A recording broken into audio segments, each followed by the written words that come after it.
राहुल गांधी की संसद सदस्यता खत्म करने पर जगह जगह चक्का जाम किए कांग्रेस कार्यकर्ता।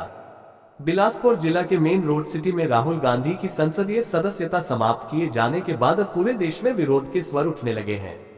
कई विपक्षी पार्टी के बड़े नेताओं ने अपने ट्विटर हैंडल व मीडिया स्टेटमेंट के माध्यम से सदस्यता समाप्त किए जाने का विरोध किया है। प्रदेश भर में कांग्रेस जन और एनएसयूआई के कार्यकर्ता केंद्र सरकार के खिलाफ प्रदर्शन कर रहे हैं। इसी कड़ी में बिलासपुर में एनएसयूआई के कार्यकर्ताओं ने अपने नेता पूर्व कांग्रेस के राष्ट्रीय अध्यक्ष राहुल गांधी के संसदीय सदस्यता समाप्त किए जाने का विरोध करते हुए रायगढ़ रायपुर मुख्य मार्ग पर चक्का जाम कर दिया। इस दौरान बड़ी संख्या में एनएसयूआई के कार्यकर्ताओं ने मोदी सरकार के खिलाफ नारेबाजी करते हुए फैसले का विरोध किया। चक्का जाम से रायपुर रायगढ़ मुख्य मार्ग पर काफी लंबा जाम लग गया, जिसके कारण आने जाने वाले राहगीरों को मुश्किलों का सामना करना पड़ा। युवा कांग्रेस के प्रदेश उपाध्यक्ष आशीष मोनू अवस्थी ने कहा कि केंद्र सरकार राहुल गांधी की भारत जोड़ो यात्रा और उनके बढ़ते हुए कद से परेशान होकर इस तरह के हथकंडे अपना रही है और अदानी अंबानी के साथ बीजेपी के क्या रिश्ते हैं स्पष्ट नहीं कर रही है। मामले में पूर्व नेता प्रतिपक्ष धर्मलाल कौशिक ने कहा कि कांग्रेस को फैसले को स्वीकार करना चाहिए। चक्का जाम और प्रदर्शन का कोई औचित्य नहीं है, लेकिन कांग्रेस ऐसा करके ये बता रही है कि उसका भरोसा संविधान पर नहीं है। उन्होंने आगे कहा कि केंद्र में जब कांग्रेस की सरकार थी तब उन्होंने ही अध्यादेश फाड़कर यह साबित कर दिया था कि कांग्रेसियों का संविधान के प्रति कोई आस्था नहीं है। संविधान की धज्जियां उड़ाने वाले ये खुद है। आपातकाल इसका जीता जागता उदाहरण है। गौरतलब है कि राहुल गांधी की संसद सदस्यता को रद्द कर दिया गया है। लोकसभा सचिवालय ने नोटिफिकेशन जारी करते हुए इसकी जानकारी दी है। गुरुवार को एक अदालत ने आपराधिक मानहानि के एक मामले में उनको दोषी ठहराते हुए 2 साल कैद की सजा सुनाई थी और 15,000 रुपये का जुर्माना भी लगाया था।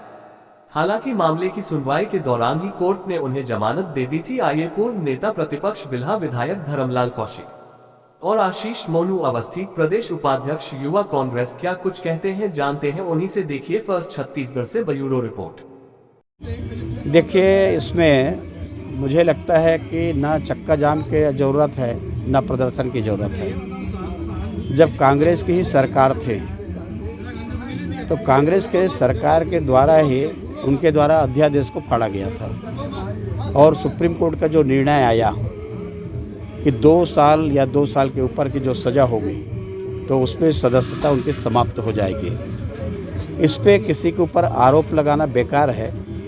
कोर्ट में मामला चला और कोर्ट में मामला चलने के बाद में 2 वर्ष की सज़ा हुई है और उस सुप्रीम कोर्ट गाइडलाइन के अनुसार से ही आप समझ लिए कि लोकसभा सचिवालय के द्वारा उनका ये जो बर्खास्तगी हुआ है तो आज का नहीं है, ये लगातार अवहेलना करते आ रहे हैं। संविधान के प्रति इन लोगों का सम्मान नहीं है, क्योंकि धज्जियाँ उड़ाने वाले ये लोग खुद हैं और संविधान को तोड़ मरोड़ कर पेश करने वाले।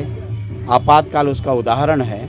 उस समय भी कोर्ट का मामला आया था जिसमें इलाहाबाद हाई कोर्ट के द्वारा निर्णय दिया गया था। कोर्ट के सम्मान करने के बजाय उनके द्वारा इमरजेंसी लगाई केवल पद पे बने रहने के लिए। तो ये कांग्रेस के जो कार्यकर्ता और बाकी जो अस्थिरता का वातावरण पैदा करते हैं, कानून व्यवस्था के धज्जियां उड़ाते हैं, तो ये आरोप लगाने के बजाय जो कोर्ट का है उसका सम्मान करना चाहिए। मुख्यमंत्री के द्वारा दिल्ली में भी जाने की बात सामने आ रही है। मेरे ख्याल से उन सभी को बुलाया गया है, बुला करके जो निर्णय करे, लेकिन जिस प्रकार से यहाँ पर किया जा रहा है वो उचित नहीं है। हम लोग आज Raipur Raigarh main national highway jam कर रहे हैं। हमारी मांग है कि जिस तरह से मोदी जी ने राहुल जी की सदस्यता बंद करवाई है, मैं बताना चाहता हूं यूथ कांग्रेस के माध्यम से कि राहुल जी अगर किसानों की, युवाओं की, महिलाओं की आवाज़ संसद में उठा रहे थे तो मोदी जी को सुनने की जगह उन्होंने उनकी आवाज़ को दबाने का काम किया है। अडानी पे बात क्यों नहीं करते? इस देश को बेचने का काम कर रहे हो और जो नेता इस देश की आवाज़ को उठाने का काम कर रहे हो उसकी आवाज़ को दबाने का काम कर रहे हो। आप सदन पे हमको रोकने का प्रयास कर रहे हो। अब इस देश का युवा सड़कों पर आंदोलन करेगा और आपकी बात को पूरे देश के सड़कों से सदन तक लेकर जाएंगे। ये हम पूरे यूथ कांग्रेस और पूरे देश के युवाओं का संकल्प है। आगे की क्या रणनीति होगी इस आंदोलन? आगे हमारी रणनीति इस सड़क से लेकर दिल्ली तक जाएगी और दिल्ली में भी इस तानाशाह सरकार के खिलाफ हम संसद का घेराव करेंगे।